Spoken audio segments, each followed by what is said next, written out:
Hey everyone, it's Autumn and welcome back to another one of my videos. And in this video, I'm going to be making Fettuccine Alfredo. And I'm going to be making it the Italian way, not the American way, which usually has cream. But in this recipe, it's going to be a simple 3-ingredient recipe.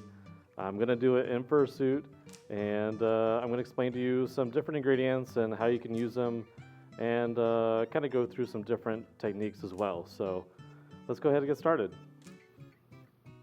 I'm just going to go ahead and take these off because I don't want Parmesan cheese paws, so we'll put those off to the side and we'll break a little bit of the magic. But as I said earlier, we're going to be making the Italian style Fettuccine Alfredo. Now a lot of people think that Fettuccine Alfredo has cream, and when you see the end result of this recipe, you'll understand why a lot of people feel that way or need to put cream in their Fettuccine Alfredo. But this recipe is a simple 3-ingredient recipe. It's literally just pasta, butter, and cheese. Super easy, okay?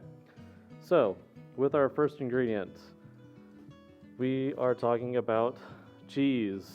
And we're going to be using real Parmesan cheese.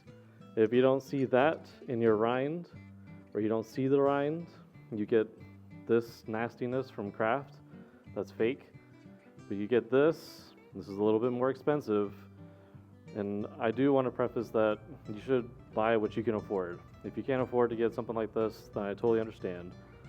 Use what you can afford, but if you can afford to buy at least a good sized chunk of Parmesan cheese, Parmesan Reggiano, this is the way to go. Next is our butter, and I absolutely love butter. As a chef, I use quite a bit of butter in my professional day. But we are going to be using a European style butter. So this is Plugra. This is an American butter, but it's made in a European style. So what that means is there's 82% fat in this butter. That means it's really good. In simple terms, it's just a really good butter. No offense to HEB, I love HEB, but American butter is almost tasteless. This only has 11 grams of fat in it, so not that much flavor. It's more water than anything else, but it's still a good product. And again, buy what you can afford. This is about a couple dollars. This is more in the $5 to $6 range. All right, so our last and final ingredient is our pasta, and Barilla is obviously our most common pasta that we see in the supermarket. It's a really good product. I use Barilla all the time. However, for this recipe, we're gonna go kind of a little bougie. Rumo dried fettuccine. Now the difference between these two, as you can see, is the color. This is a little bit more pale, a little bit whiter. They use a bronze dye cut, and they dry this a lot slower, and it allows the gluten to relax a lot faster and easier than what it is in this product. This is going to be a little bit more chewy. This is going to be softer. This is going to have a little bit more flavor. While this is still a really good product, this will taste more like a pasta and more like a fresh pasta than anything else. This is about $6. This is roughly $1.75, $2, something like that. So again, buy what you can afford. All right, so to begin, I'm going to use a small pot. Now typically when you're boiling pasta, you want to use a big pot.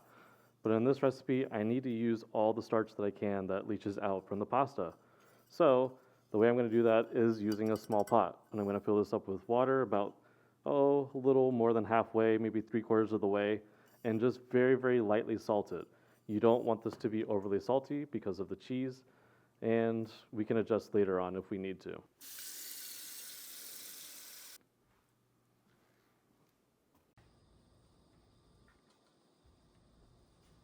All right, next I'm going to grab a medium-sized bowl, and we're going to go ahead and start grating our Parmesan. Now, you can use a normal box grater. I suggest you don't. If you have a microplane such as this one, I would totally recommend it because it grates it a lot smaller and allows for the cheese to melt a lot faster, which is exactly what we need for this recipe. So we're just going to go ahead and grate pretty much roughly half of this wheel. I mean, it's a lot of cheese that we need. Okay, now we have our cheese grated. This is roughly about, I'd say a cup and a half of it not packed. Maybe 3/4 of a cup to a cup packed in a measuring cup. And if we need more, we can always grate more, but we'll leave this as is for right now. Next, we'll grab some butter. I'd say we'll do about, I'm only doing a portion of fettuccine for just myself, but I'm gonna do about 1/4 of a cup of butter.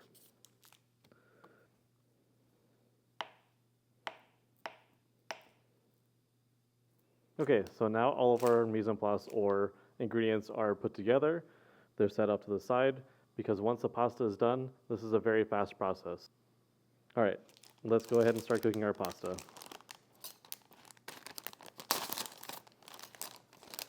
Now this says it's going to cook in about 3 minutes. I'm going to use 2 of these little bundles of pasta that are in the box.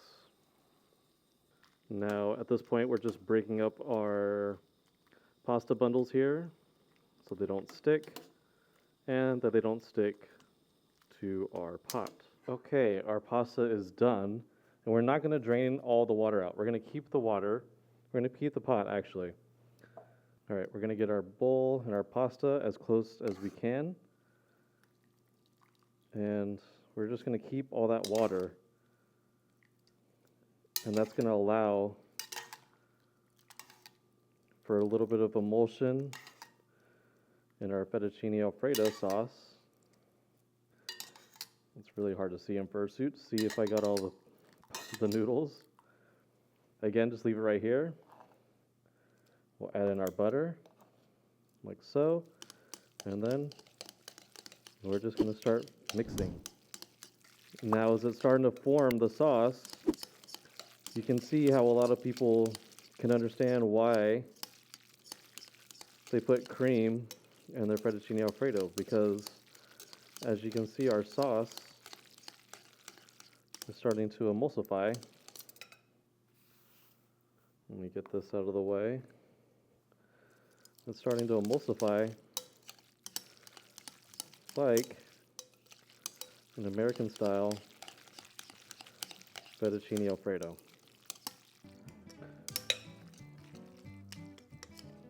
See how it's nice and creamy. And you can add obviously grilled chicken, you can do shrimp, any sort of protein you like. I could probably add a little bit more Parmesan cheese to this, but I think we're going to leave it just as it is.